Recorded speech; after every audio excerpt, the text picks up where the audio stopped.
Sabe, todo mundo constrói uma versão de si mesmo para encarar o mundo, né? Mas o que acontece quando essa construção toda começa a desmoronar? É sobre isso que a gente vai conversar aqui, sobre essa jornada de volta para quem a gente realmente é. E olha, tudo começa com uma pergunta bem fundamental. Essa pergunta é o nosso ponto de partida.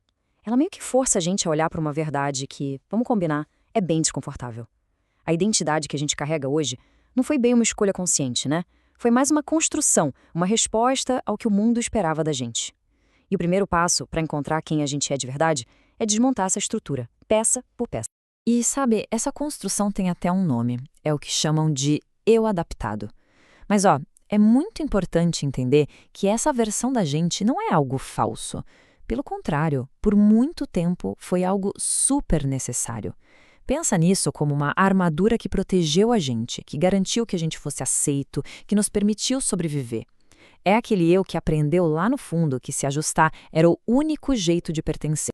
Então a pergunta que fica é: como é que essa armadura é forjada? De onde ela vem? Quais são as forças que desde cedinho ensinam pra gente quem a gente deve ser?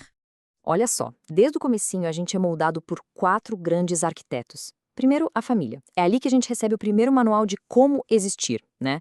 Depois vem a cultura, que desenha as fronteiras do que é considerado normal. A religião, por sua vez, oferece um mapa ainda maior de pertencimento, claro, com as suas próprias regras. E por fim, a escola. A escola nos ensina a lição que talvez seja a mais duradoura de todas: como funcionar dentro de um sistema e ter o nosso valor medido por ele. Juntas, essas 4 forças constroem a base desse nosso eu adaptado. Só que esse eu adaptado não é uma máscara só, não. Ele se multiplica. A gente cria um eu para o trabalho, outro para a família, um eu que tem que ser forte e não pode fraquejar nunca. Cada papel desses vira uma especialização para uma área da vida. E qual é o perigo disso tudo? É que a gente começa a acreditar que o nosso valor é a soma do nosso desempenho em cada uma dessas funções. Acontece que viver só para performance tem um custo. E um custo altíssimo. E quando a nossa mente está ocupada demais gerenciando todas essas máscaras, adivinha quem começa a gritar? O corpo. Ele se torna tipo o último lugar da verdade, sabe? Enviando sinais de que o sistema todo está prestes a entrar em colapso. E o primeiro sinal que aparece? Ansiedade. E ela não surge como uma fraqueza, não. Pensa nela como o alarme de incêndio de um sistema que está sobrecarregado. É o corpo dizendo: chega, não aguento mais viver como se estivesse em perigo o tempo todo, tentando prever cada passo. É a pura exaustão de viver em alerta constante. Aí, depois, vem o vazio. Aquela sensação, sabe? A agenda está lotada, as tarefas são cumpridas, mas por dentro, nada. Nenhum sentido. É um vazio que assusta, porque quando a gente olha para fora, parece que está tudo bem. Esse é o sinal de que a alma se recusa a ser alimentada só com performance. E por último, a fadiga. Mas não uma fadiga qualquer. Uma fadiga existencial. Aquele cansaço que não importa quantas horas a gente durma, ele não vai embora. Porque o problema não é o corpo que está cansado, é a alma. É o esgotamento total de viver uma vida que não está alinhada com a nossa verdade. É o peso de carregar uma armadura que simplesmente ficou pesada demais. Tá, mas e aí? Como é que a gente deve olhar para esses sintomas? A ansiedade, o vazio, a fadiga? Olha, eles não são inimigos para a gente derrotar. Eles são mensageiros. São, na verdade, a última tentativa desesperada da nossa essência de se comunicar, já que todas as outras formas foram silenciadas. É como diz a frase: o sintoma não é o inimigo, é a última linguagem da alma. E aqui a gente chega numa encruzilhada.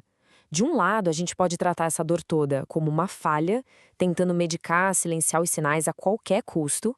Do outro lado, a gente pode escutar essa dor como um guia, um mapa que está apontando para um desalinhamento profundo na nossa vida. Ignorar é continuar no modo sobrevivência. Reconhecer o primeiro passo para finalmente começar a viver de verdade. Mas e o que acontece quando esses sinais são ignorados por tempo demais? A estrutura simplesmente não aguenta. Aquele chão que sustentava toda a nossa identidade, todo o nosso jeito de funcionar, começa, devagarinho, a rachar, a ceder. Tudo aquilo que antes nos dava sustentação, sabe? As certezas, os papéis que a gente desempenhava, as nossas crenças, tudo isso começa a perder a força. E o que sobra? Uma sensação de instabilidade total, de queda livre. As velhas respostas sobre quem a gente é, elas simplesmente não fazem mais sentido nenhum. E isso leva a gente direto para o medo mais profundo de todos. A pergunta "quem sou eu?" deixa de ser uma coisa filosófica e vira um grito de pânico. É o terror de se ver perdido no meio de uma floresta e perceber que o mapa que a gente usou a vida inteira era, na verdade, só um desenho em branco. E aí, diante desse pânico todo, a reação mais natural do mundo é tentar voltar. É um impulso quase irresistível de correr de volta para a segurança daquela identidade antiga, sabe? De preencher o vazio com qualquer coisa, desde que seja familiar. Mas, e se esse vazio não for o problema? E se ele for, na verdade, a solução? E se ele não for ausência, mas sim espaço? Um território interno que finalmente está livre, um solo fértil que ainda não foi colonizado pelos velhos padrões, pelas velhas respostas de sempre.